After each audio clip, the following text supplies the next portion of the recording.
তোমরা তো আগে ভিডিওতে দেখেছিলে ঠাকুর চলে এসেছে, আর এটা হচ্ছে পুজোর দিন সকালের ভিডিও। তো সবাই মিলে আমরা স্নান টান করে রেডি হয়ে গেছিলাম ঘর তোলার জন্য। তো প্রথমে বুনি আর বৌদি ঘর তুলে নিয়েছিল, তো তারপরে ব্রাহ্মণ ঘর তুলতে নেমে পড়েছিল। তো যাই হোক, ঘর তোলা এখন হয়ে গেছে। এখন আমরা সবাই মিলে যাবো হচ্ছে কি যে প্যান্ডেলের দিকে, কারণ এবারে আমাদের পুজোতে বসা হবে। তো এখানে প্যান্ডেল আগে থেকে আমরা সমস্ত কিছু জোগাড় করে রেখেছিলাম, আর বাকি যেটা করার দরকার ছিল সেটা ব্রাহ্মণ জোগাড় করে নিয়ে এখন পুজোতে বসেও পড়েছিলাম। এখন আমাদের পুজো শুরু হয়ে গিয়েছিলো। তো যাই হোক, পুজো শুরু হয়ে যাওয়ার পরে যে আরতিও শুরু হয়ে গেছিলো। প্রথমে পঞ্চবতী, তারপরে তোমার কর্পূরদানি, তারপর বিভিন্ন রকমের যা জিনিস থাকে সমস্ত কিছু দিয়ে তিনি আরতিটা করে নিয়েছিলেন।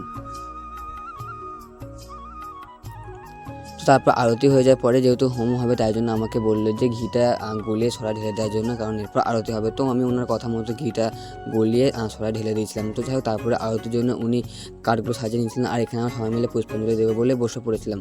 আর এটা হচ্ছে মেন জিনিস, সরস্বতী পুজোর পুষ্পাঞ্জলিটা। যাই হোক, আচ্ছা, আমাকে পাঞ্জাবিটা পরে কেমন লাগছে একটু কমেন্ট করে জানিও তো। যাই হোক, তারপরে হচ্ছে কি যে ধুম শুরু হয়ে গেছিলো। আর এই সময়টা না সত্যি বলছি আমার ভীষণ ভালো লাগে দেখতে। ঘুমটা যখন হয় আগুনের শিখাটা না অনেকটা উপরে উঠছিল, আর এই হোমের সময়টা আর অঞ্জলি দেওয়ার সময়টা সত্যি আমার পুরো মন ছুঁয়ে যায়। তোমাদের কীরকম অনুভূতি হয় আমাকে একটু কমেন্ট করে জানিও। তো যাই হোক, অনেকক্ষণ ধরেই হোমটা হয়েছিল।